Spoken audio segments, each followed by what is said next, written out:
নিজের স্বপ্ন পূরণ করার দায়িত্বটা নিজেকেই নিতে হয়। যত সুন্দরভাবে আপনি আপনার স্বপ্নগুলো পূরণ করার দায়িত্ব নেবেন, তত তাড়াতাড়ি স্বপ্নগুলো পূর্ণ হয়ে যাবে।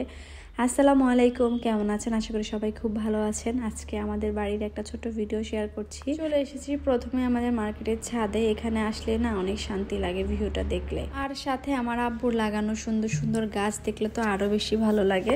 তো এখানে ছাদে আমাদের কিছু লার্কি ছিল, লার্কিগুলো আজকে আমি আর শান্তা মিলে নিচে নিয়ে যাব। তো এগুলো শান্তা একটু ঝাড়ু দিয়ে নিচ্ছে, সবগুলো গোছগাছ করে। এগুলো হচ্ছে একটু পরেই চুলার আগুন দিয়ে জ্বালিয়ে রান্না করা হবে। এখানে গাছের কিছু লার্কি ছিল। তো আর এর মধ্যে দেখেন জিহাদ কত সুন্দর করে গাছের পাতা ছিঁড়তেছে। ওরে বলতেছি যে দেখো, এই আম পাতা দিয়ে কিন্তু ছোটোবেলায় দাঁতও মাজা যেত।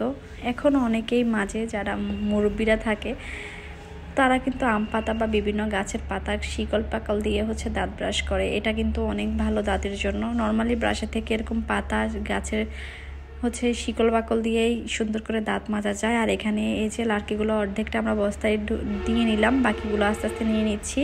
রিজিকের চিন্তা কখনোই করতে হয় না, দেখেন এটা তার প্রমাণ। এই যে ছোট ছোট পিঁপড়াগুলো, এগুলো তাদের মুখে খাবার নিয়ে যাচ্ছে আর যাচ্ছে। আমার এত ভালো লাগতেছে দেখে যে ভিডিওটা না করেই পারলাম না। তো এখানে পিঁপড়াগুলো সুন্দর করে মুখে খাবার নিয়ে ওদের বাসায় চলে যাচ্ছে, ওদের ঘরে চলে যাচ্ছে। ঠিক এভাবে প্রত্যেকটা মানুষের রিজিকের ব্যবস্থা আল্লাহ করে দেয়। প্রত্যেকটা পশু পাখি জীব জন্তু সব কিছুর, কোনো কিছুর চিন্তা করতে হয় না। ছোট পিঁপড়ার যদি রিজিকের ব্যবস্থা হয়ে যায়, তাহলে আপনারা কেন হবে না বলেন? আমরা তো মানুষ। প্রত্যেকটা পোকামাকড় জীব জন্তু সব কিছুই তাদের দিনে এভাবে দৌড়াতে থাকে আর এভাবে খাবার নিয়ে বাসায় ছুটতে থাকে। রাস্তা দিয়ে সুন্দর সুন্দর গাড়ি চলে যাচ্ছে আর আমরা গাড়ি গুনতেছি। এখানে আসলে গাড়িটা গনি, এদিক থেকে কয়টা গেল আর ওদিক থেকে কয়টা আসলো। দুজনেই আমরা ছাদে আড্ডা দিতেছিলাম আর রোদ নিতেছিলাম। শীতের দিনে সকালে রোদটা অনেক মিষ্টি হয় আর ওর রোদটা নিতে খুব ভালো লাগে, একদম শীত শীত লাগে না।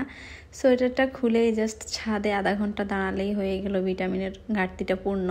আর এখানে এটা ছিল আমলা গাছ। আমলা গাছটা সুন্দর, ছাদের উপর থেকে আমলা নেওয়া যায়, এটা কিন্তু খুব ভালো। আর এটা চালতা, আমরা যে চালতা বানাই, এই চালতাটা এই গাছ থেকেও নেই, আবার আমাদের সামনে একটা গাছ আছে ওখান থেকেও নেই। দুই গাছ থেকে আমরা চালতা নেই, তারপরে আমরা নেই, সব কিছু নিয়ে একসাথে মাখি বানাই। এই বানানো ভর্তাটা প্রতিদিনই খাই, ওটা পরবর্তীতে ভিডিওতে শেয়ার করব। মোটামুটি প্রতিদিনই আমাদের বানানো হয় দুপুরবেলা রোদের মধ্যে, আর আমরা ছাদে নিয়ে এসেও খাই, আবার অনেক সময় উঠানে বসেও খাই।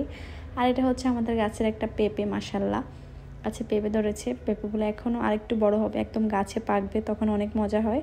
যদিও রাস্তার পাশের কারণে এই গাছের পেঁপে ঠিক মতো খাওয়া যায় না, চুরি হয়ে যায়। প্রত্যেকটা গাছের মধ্যে অনেক ভালোবাসা মায়া, কারণ এই প্রত্যেকটা গাছ আমার আব্বু নিজের হাতে যত্ন করে লাগিয়েছে। আর এখন আমরা সেই গাছের ফল খাচ্ছি। এগুলা কিন্তু একদিনে বড় হয় নাই, বছরের পর বছর গিয়ে তারপরে বড় হয়েছে। যখন আমরা ছোট ছিলাম তখন এই গাছগুলো লাগাইছে, আর এখন আমরা বড় হয়েছি আলহামদুলিল্লাহ। এখন গাছে ফল এসছে, আমরা সেই ফল খাচ্ছি। মাশাআল্লাহ, দেখেই না অনেক শান্তি লাগতেছে, যেটা আমার বাবার মানে আমার। তো এরপর হচ্ছে বাসায় চলে আসছি। আসার পর দেখি শান্তা এখানে বাগার দিতেছে। এটা ছিল ও লাউর মধ্যে বাগার দিচ্ছে, দেশি লাউ গাছ থেকে ছিঁড়ে এনে লাউ রান্না করছে, আর সাথে বাগার, অস্থির মজা। ও ডাল দিয়ে লাউ রান্না করছে, ডাল দিয়ে লাউ কিন্তু মজা লাগে। আর এখানে চিংড়ি মাছ, ডাল, ইলিশ মাছ সব কিছু দিয়ে মজা লাগে। আর এটা হচ্ছিল আমড়ার ভর্তা। একটু আগে যে আমড়া গাছ দেখাইছিলাম, এই আমড়া গাছের আমড়া নিয়ে আচার দিয়ে রাখছে, কারণ আমি আস্তে আস্তে হয়তো আমড়াটা থাকবে না, যার কারণে আচারটা তো থাকবেই। আচারটা দিয়ে রাখছে, এখন আমরা জাস্ট রোদের মধ্যে বসে বসে আচারটা খাবো।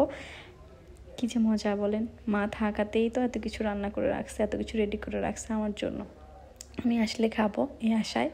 এরপর আমরা থেকে এই যে বাড়াগুলো খেতে বেশি মজা মাংসের থেকেও। আজকের ভিডিওটা এ পর্যন্ত, সবাই ভালো থাকবেন। এখানে শান্তাকে একটু দিয়ে দিয়েছি, বাকিগুলো আমরা খেয়ে নিব। নেক্সটে দেখা হচ্ছে। আল্লাহ হাফেজ, আসসালামু আলাইকুম।